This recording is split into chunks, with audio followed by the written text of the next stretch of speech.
Well, thanks for sitting down with us. It's good to see you. Thank you for having me. Your fans a few months ago, I think, were surprised to read a message from you that said that you were going to seek some help and some treatment. What was it that brought you to that decision?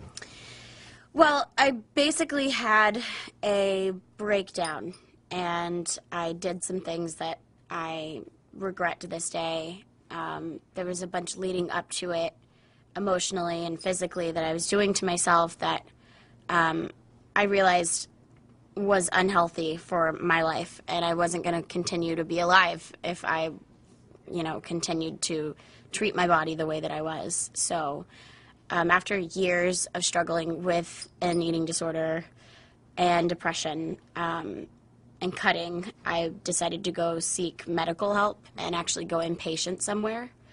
And so that's what I did. But so you were living two lives, because on the outside you were this happy-go-lucky young star. Right. But behind closed doors, depressed. Right. I mean, it was night and day. Like, on camera, I could totally turn it on. And that's part of being an actress. And being a musician, you go on stage, and no matter what you're dealing with behind closed doors, you go out there and you put on a show. You know that phrase, the show must go on. Sure. Well, the show did go on, but this time it was without me. And I had to basically put my personal life in front of my career, which was very difficult for me because my career is all that I had known, and face my problems head on. So when you say that this happened for years, how young were you when you started to have personal issues and eating disorders and the depression? I was struggling with depression as early as 7 years old, and just like suicidal thoughts and things like that, which I knew was abnormal for a kid. Have you figured out why? Yes. Why? When I went into treatment, they diagnosed me as bipolar. So I had been bipolar for however many years, as far as I could remember, and had never been treated for it because I didn't know. And, and there's also other things that added up, and I just, looking back, I was unmedicated for so many years, and it led to so many problems, and which eventually led me to some of my biggest problems, which were anorexia and bulimia and cutting. And so during all of this, who knew about it? There was the occasional seeing my wrists from my co-stars or people that I worked with or my family, and then there was also the people noticing my eating behaviors, and it definitely wasn't natural at all. I would always go to the bathroom after dinner, and some people noticed, and then I always played it off, but for the first time in my life, I really got help in October of last year. And you made a decision to Yeah. quit the television show. You made a decision to be proactive and handle it, and you made a decision to talk about it. Right. Why do you feel like you should talk about it, and why do you want to talk about it? I was having dinner with another actress last night, and her name is Brittany Snow, and she's the co-founder of this organization called Love is Louder. And we were talking about it last night, about how we've both struggled from issues and with eating and cutting.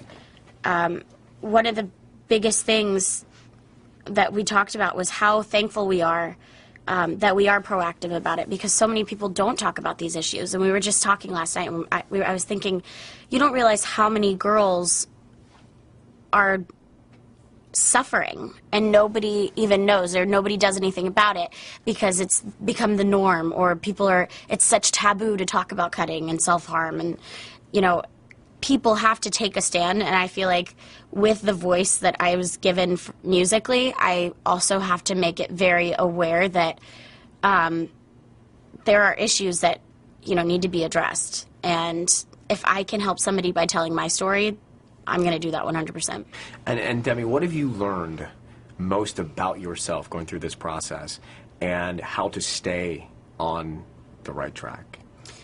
It's a daily journey, and it's definitely going to be a struggle that I'll have to deal with for the rest of my life.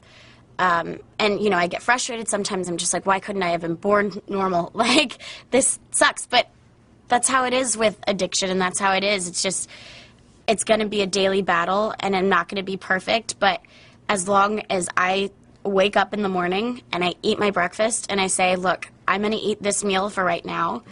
I'm going to eat for the rest of the day. I'm not going to self-harm, and I'm not going to do anything self-destructive. If I can make it through the day, I can make it.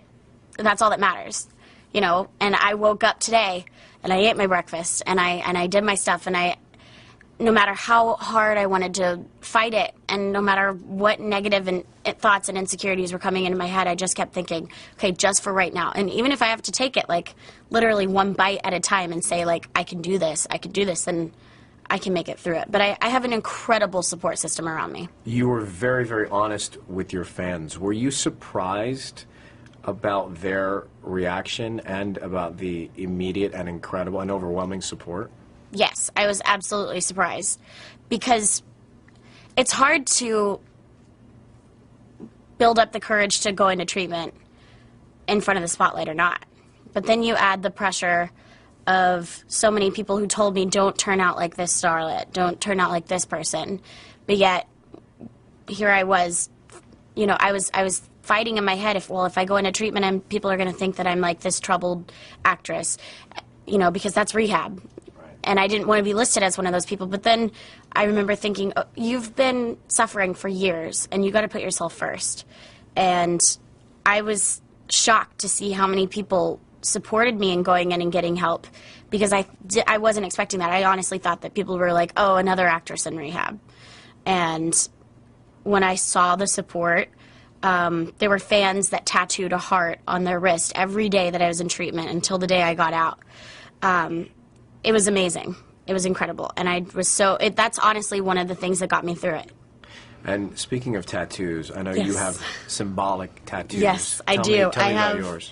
Stay and Strong on my wrist, and it's and then a little heart that my fans would draw on their wrist every day, and some people got it tattooed them. And I decided to get it whenever I got out of treatment, partially because I wanted to cover some of the scars from before, and also because I wanted to remind myself every day, and it's on my hands when I look when I wash my hands, when I brush my teeth, whatever I do, I look at my hands and it says stay strong, and then I have that heart to remind me of the fan support. Music is something that is such a passion. Music of is my yours. boyfriend. Music is, we now know who she's dating. Yes, music is my boyfriend. And Skyscraper, which is a hit single, congratulations. Thank you. Is a very personal song to you. Mm-hmm. Tell me about why that song spoke to you and what you feel when you sing it. When I first heard the song Skyscraper, I hadn't written on it, and I heard it and I didn't care. I was like, oh my God, this song is incredible. And I recorded it a year ago, before anything had happened, before my breakdown, before treatment. And I recorded it, and I was just pouring tears in the studio. Like, I was almost doubled over at some points, and just in pain. And I remember thinking this was kind of my cry for help back then, because I hadn't spoken to anyone about these issues, and I hadn't gotten the help that I needed. So I recorded the song again a few months later after treatment, because my voice is a lot stronger now that I'm not ruining it by damaging it after every meal. And it just didn't feel the same. And we kept the original one, and I just feel, for me, it was such a symbol of, like, I don't know, it was so symbolic of, like, it being the song that I recorded before treatment, yet it's providing a message. And it just was like really crazy, because the way that things played out, it ended up being my single, and it represented everything that I'm trying to it represented what I'm trying to spread the word about, is getting help and rising above any issues that my fans are dealing with, or that, you know, the guy on the street is dealing with. So. And the look of it, and you're set in the desert, and I think you're in, is it all white or an off-white color? I mean, it's an emotional and powerful video. Tell me about how you put that together and the imagery of it. When I first started talking to people about the video, I remember thinking, this isn't like your glam video. Like, I don't want it to look like this video is all about the hair and makeup and the outfit and this and that. And for a lot of the video, I was actually barefoot, because I was like, this has to be so raw, and it has to be able to show all of the emotion that I'm feeling. So we went to a director named Mark Pellington, and he put this incredible treatment together, and there were so many things that represented my addictions to my eating disorders in the video, and self-harm. There was one scene where, or not scene, there was one shot where I'm unraveling this black fabric and I'm taking it off, and it just represented that toxicity that took over my mind for so long, that almost oozed out of every pore that I had because I was suffering inside.